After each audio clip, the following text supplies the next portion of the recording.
Après le décès de son mari il y a plusieurs années, Linda est devenue la mère célibataire de ses 2 enfants. Elle a fait de son mieux pour les élever dans l'amour et la tendresse. Et ses efforts n'ont pas été vains, lorsqu'un jour, ses enfants ne sont pas arrivés chez leur oncle.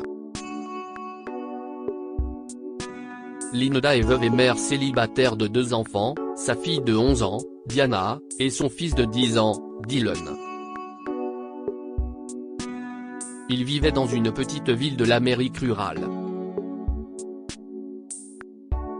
Linda avait 2 emplois pour subvenir aux besoins de sa famille, et bien que ce ne soit pas facile, l'amour qu'elle portait à ses enfants la soutenait. Pendant longtemps, elle a craint les conséquences d'une éducation sans père pour ses enfants. Linda a donc consacré sa vie à les élever pour faire d'eux des adultes dignes. Elle a toujours donné la priorité à leur bien-être et à leur éducation et a fait de son mieux pour leur inculquer une morale solide. Son frère, Nick, était comme un père pour les enfants de Linda après le décès de son mari il y a plusieurs années. Les enfants adoraient leur oncle Nick. Contrairement à sa sœur, qui cherchait à leur transmettre des valeurs essentielles, Nick préférait utiliser une approche plus matérielle. Il leur achetait toujours des jouets et des cadeaux coûteux, ce que Linda appréciait beaucoup, car elle ne pouvait pas le faire. Un jour, Linda a reçu des nouvelles inquiétantes, son frère était gravement malade. Oh, non, Nick. Je suis vraiment désolé. Les médecins savent-ils ce qui ne va pas ? A demandé Linda, debout dans la cuisine, très préoccupée, pendant qu'elle parlait à son frère au téléphone. Ils ne sont pas sûrs, Linda. Nous attendons encore les résultats des tests, mais ça s'annonce mal. D'après les conversations que j'ai eues récemment avec mon médecin, le traitement, quel qu'il soit, ne sera pas bon marché non plus, a déclaré Nick, dépité.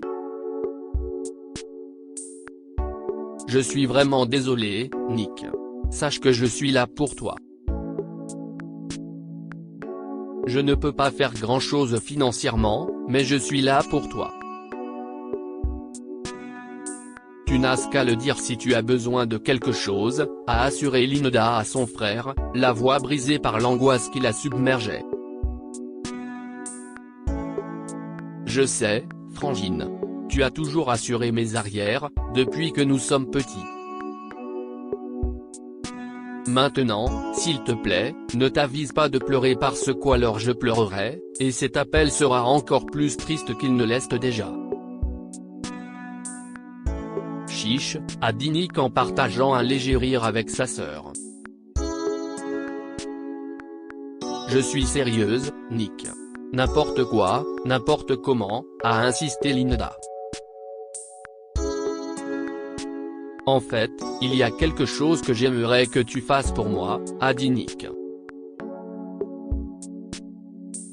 Tout ce que tu veux, a dit Linda. J'aimerais voir ma nièce et mon neveu. Il me manque beaucoup. Depuis que je suis sorti de l'hôpital, je ne pense qu'à eux, a dit Nick. Oh, tu leur manques aussi. Pas de problème, je m'arrangerai pour qu'ils viennent demain. Je suis un peu prise par mon travail, mais je suis sûre que mon voisin, Dan, pourra m'aider, a dit Linda. Merci, ma sœur. Ce soir-là, Linda a préparé les bagages de ses enfants et leur a expliqué qu'il irait chez leur oncle le lendemain. Tu viens avec nous, maman ? A demandé Diana. Non, ma chérie. Maman travaille demain. Mais j'ai demandé à Dan, le voisin, de s'assurer que vous arriverez chez votre oncle, a répondu Linda. Oh, d'accord. J'ai hâte de voir mon oncle, Nick, a dit Diana avec enthousiasme. Oui, moi aussi, a ajouté Dylan, tout excité. Le lendemain, Linda, les enfants et Dan, leur voisin de 17 ans, se sont rendus à la gare routière. Merci d'avoir accepté de faire ça pour moi, Dan, a dit Linda en tendant à Dan de l'argent pour le voyage. Si est un plaisir, Linda. Ne vous inquiétez pas, je veillerai à ce qu'il arrive sain et sauf, lui a assuré Dan. Et vous deux, soyez sages, a dit Linda à ses enfants en les embrassant tous les deux. Linda a appelé son frère un peu plus tard pour prendre des nouvelles des enfants. Il lui a dit qu'il était bien arrivé chez lui et qu'ils s'amusaient comme des fous. Merci beaucoup pour tout cela, ma sœur. Je pensais que ce serait un peu difficile, compte tenu de mon état. Mais si est absolument génial, et les enfants ont été d'une aide précieuse. Leur présence m'a déjà remonté le moral, a dit Nick avec joie. Si est super à entendre. Si est le cas, je pense que je devrais les envoyer là-bas plus souvent, a conclu Linda. Les enfants sont revenus quelques jours plus tard, ravis de leur voyage. C'était tellement amusant, maman. Oncle Nick nous a appris à faire des crêpes, a raconté Diana, très enthousiaste. Oui. Et il nous a joué de la musique sur son piano, et nous avons dansé. Diana n'était pas très douée, mais moi j'étais génial, a dit fièrement Dylan. Ce n'est pas vrai. Si est juste que je n'aimais pas la chanson, a rétorqué Diana en levant les yeux.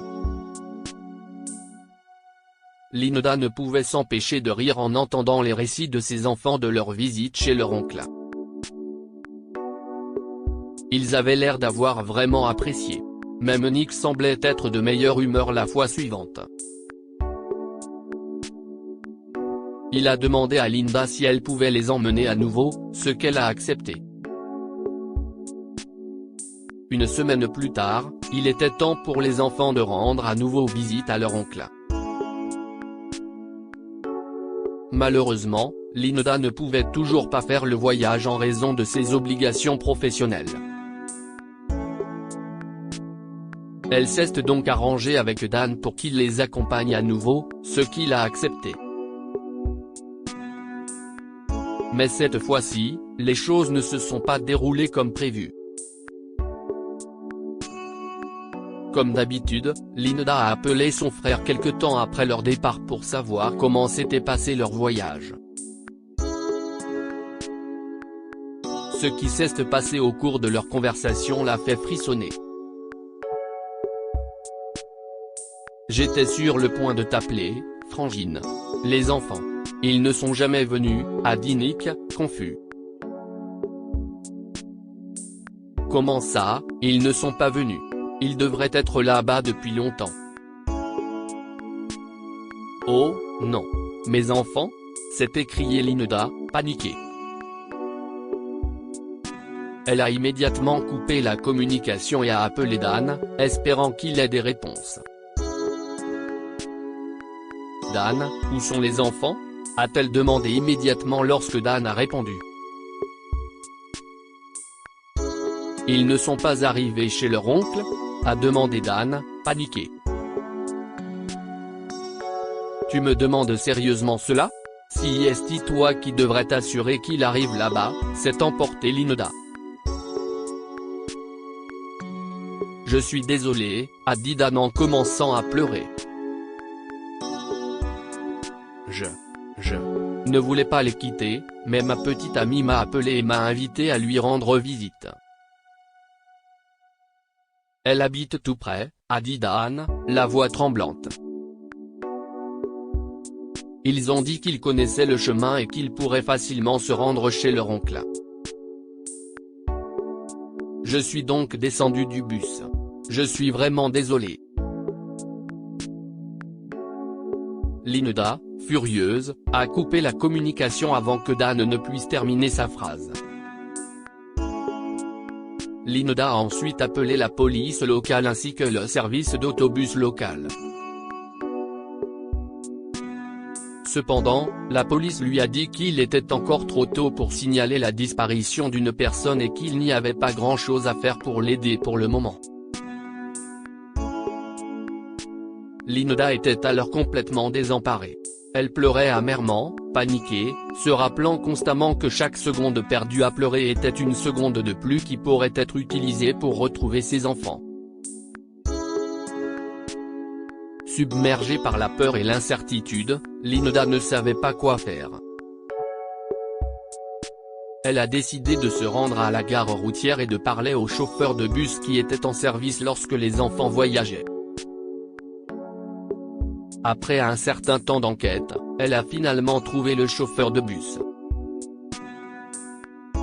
Elle lui a montré une photo des enfants et lui a demandé s'il les a vus et s'ils ont été déposés à leur destination, le quartier de Nick. Il lui a répondu « Oh, oui. Je me souviens d'eux. Des enfants adorables. » Je ne comprenais pas pourquoi ils étaient seuls. Je pensais qu'il était avec le jeune homme, mais il est descendu 2 arrêts avant eux. Cependant, ils ne sont pas descendus à la destination que vous avez mentionnée. Non. Ils sont descendus quelques arrêts plus loin, a expliqué le chauffeur de bus. Il a indiqué à Linda l'endroit où les enfants sont descendus du bus, elle l'a remercié et a prévenu la police de ce qu'elle a appris. À la grande surprise de Linda, les policiers lui ont expliqué qu'ils ont entendu parler d'une personne qui a trouvé des enfants perdus. Les autorités lui ont donné une adresse et ont dit à Linda de les y retrouver. Linda est arrivée à l'adresse indiquée, une maison inconnue entourée de voitures de police. En regardant les différentes voitures de police avec leurs gyrophares bleus, elle a enfin aperçu ses 2 enfants assis sous le porche. Linda a sauté de la voiture, folle de joie, et s'est précipitée vers ses enfants. « Oh, mes bébés », a dit Linda en les serrant fort dans ses bras. « Comment avez-vous atterri ici ?» a demandé Linda, étonnée. À ce moment-là, une femme âgée au sourire amical est sortie avec 2 jus de fruits pour les enfants. « Madame Dakota nous a aidés », a dit Diana en désignant la femme âgée, Madame Dakota.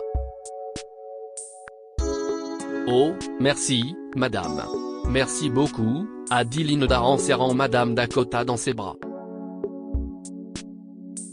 Non, merci d'avoir élevé des enfants aussi merveilleux », a répondu Madame Dakota.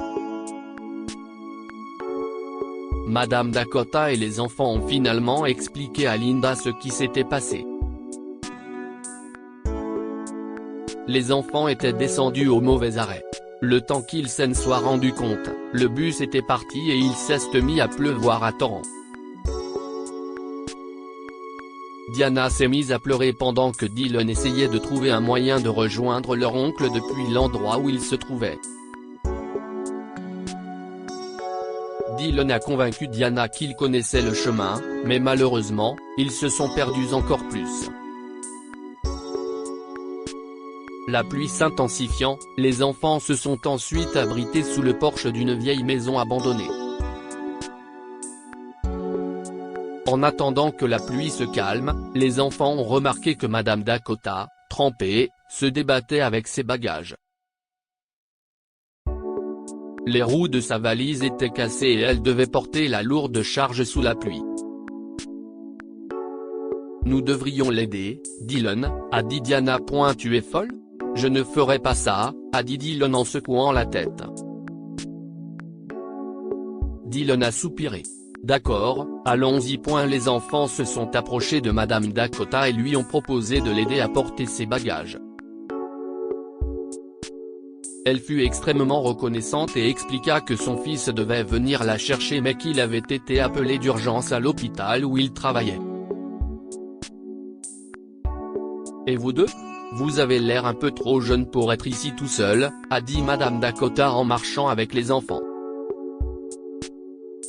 Nous nous sommes perdus en allant chez notre oncle.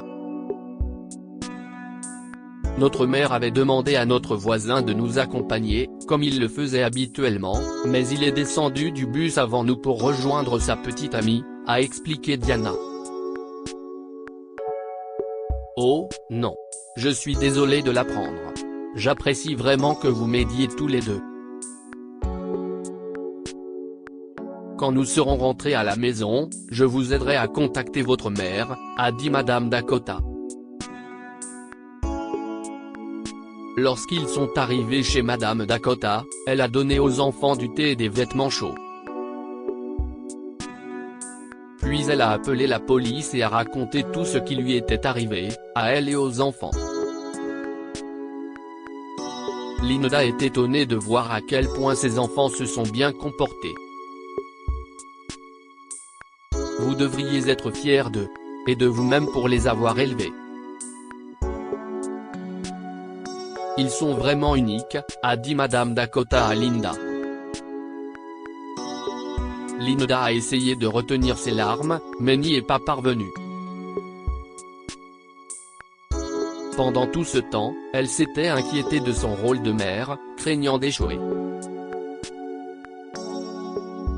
Mais ces merveilleux enfants viennent de prouver qu'elle était sur la bonne voie et qu'elle n'a pas échoué en tant que mère. Ses enfants l'ont réconfortée pendant qu'elle pleurait, après avoir dit au revoir à Madame Dakota, ils sont tous rentrés chez eux. Après que Linda a raconté l'incident aux parents de Dan, ceux-ci l'ont grondé et l'ont envoyé travailler comme bénévole dans une famille d'accueil pour lui apprendre une chose ou deux sur la façon de s'occuper des enfants. Madame Dakota et Linda sont par ailleurs restées en contact. Madame Dakota a même contacté son fils pour lui demander de participer au traitement de Nick. Son fils a proposé de le prendre en charge gratuitement et, grâce à son aide, Nick s'est finalement rétabli et a pu passer plus de temps avec sa sœur et ses enfants. Que pouvons-nous apprendre de cette histoire ? L'un des cadeaux les plus précieux que vous puissiez offrir à vos enfants est une morale fondée sur l'amour et la gentillesse. Linda a appris à ses enfants à être serviables et gentils, ce qui leur a valu les faveurs de Madame Dakota, qui les a non seulement aidés à rentrer chez eux, mais a également aidé Nick à se rétablir. Ne laissez pas vos peurs vous éloigner de la vérité. Linda a longtemps eu peur d'échouer en tant que mère célibataire. Cependant, elle a fini par se rendre compte que ses efforts n'étaient pas vains et qu'elle s'en sortait mieux qu'elle ne le pensait. Parfois, nous sommes tous un peu trop durs avec nous-mêmes. Linda était un peu trop dure avec elle-même lorsqu'il s'agissait d'élever ses enfants. Une partie d'elle pensait qu'elle ne pouvait pas le faire alors qu'elle l'avait toujours fait avec succès. Partagez cette histoire avec vos amis. Elle pourrait égayer leur journée et les inspirer.